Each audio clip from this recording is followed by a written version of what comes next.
La première formule d'addition est donc celle du cos, c'est-à-dire cos A plus B est égal cos A cos B moins sin A sin B. Cos A moins B est égal cos A cos B plus sin A sin B. On observe que le mot cos se rapproche du mot cous, qui signifie cousin, et on sait tous que les cousins sont souvent ensemble, soudés. Donc, pour la formule d'addition du cos A plus B ou du cos A moins B, les cos se multiplient ensemble, tout comme les sines.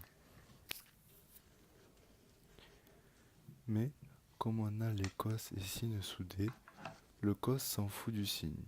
Donc, le signe de cette formule s'échange. Comme par exemple on observe pour le cos A plus B, on a le signe moins entre les deux produits. Ensuite, pour mémoriser cette formule comment utiliser les différents cos, nous pouvons utiliser l'air de cette musique avec l'air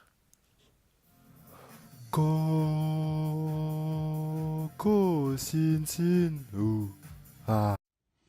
Donc la deuxième formule d'addition est celle du sinus, qui est sin A plus B est égal sin A cos B plus cos A sin B. Et sin A moins B est égal sin A cos B moins cos A sin B. Donc tout d'abord, dans cette formule, on observe que le mot sin se rapproche du mot signe. C'est-à-dire qu'avec le sinus, cette formule d'addition garde le même signe. On observe donc que par exemple dans sin A plus B, on a le signe positif entre les deux produits, tout comme avec sin A moins B, on a le signe négatif entre les deux produits. Mais par contre, le sinus s'en fout de l'ordre. Le sin et le cos sont donc mélangés.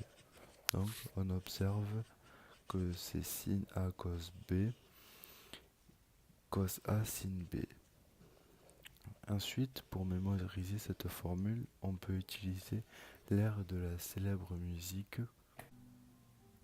Si coco si coco si. Nous avons maintenant les formules de tangente, tan A plus B et tan A moins B. Tout d'abord, il faut se rappeler que la formule d'addition de la tangente, c'est une fraction.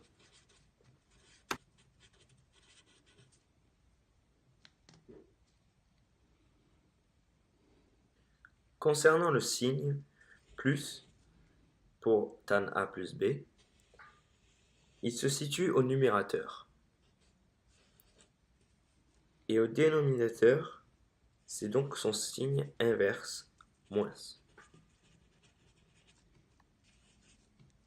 Ainsi, pour tan A moins B, au numérateur, nous remarquons la présence du même signe moins et au dénominateur son signe opposé ou inverse, le plus.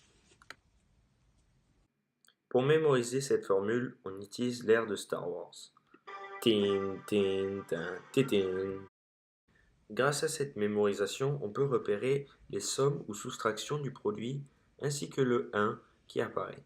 Ainsi, les sommes ou soustractions sont caractéristiques d'un plus grand intervalle de temps entre chaque syllabe tin, ou entre le 1 et le tin. Puis le produit se distingue par un plus faible intervalle de temps entre les deux derniers tins. Alors, nous avons donc OA qui est ici, qui a pour coordonnées en X cosinus de OA, du coup cosinus de A, et en Y cosinus sinus de OA, donc sinus petit a, et pareil pour B avec cosinus B et sinus petit b. Nous avons OA, OB, tac, qui est donc égal à OA, OI, plus OI, OB. Soit donc moins A plus B. Et bien sûr, cercle trigonométrique, donc OA et OB ont pour norme 1. Nous avons la formule du scalaire, comme ci, que nous appliquons donc à nos valeurs, avec U égale à OA et V égale à OB. Or, norme de OA, norme de OB étant égale à 1, nous avons donc OA scalaire OB égale à cosinus de OA OB, ce qui est donc égal à cosinus de moins A plus B, ou B moins A. Nous avons aussi la formule U scalaire V égale à x prime plus y prime.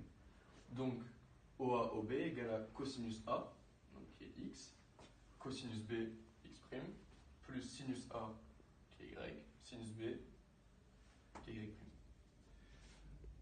Donc nous avons cos B moins A, ou moins A plus B, qui est égal à OA scalaire OB, et ceci qui est égal à OA scalaire OB, donc cos B moins A égale à cos A cos B plus sin A sin B. Or, cos moins x étant égal à cos x, nous avons donc cos de moins B moins A est égal à cos A cos B plus sin A sin B, donc cos de A moins B égale à cos A cos B plus sin A sin B. Maintenant, nous prenons B égale à moins B.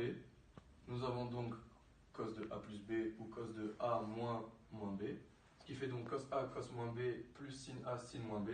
Or, cos moins B égale à cos B et sin moins B égale à moins sin B. Nous avons donc cos A cos B moins sinus A fois sinus B fois moins 1 dû au moins sinus B qui se retrouve ici. Nous avons donc cos A plus B égale à cos A cos B moins sinus A sinus B.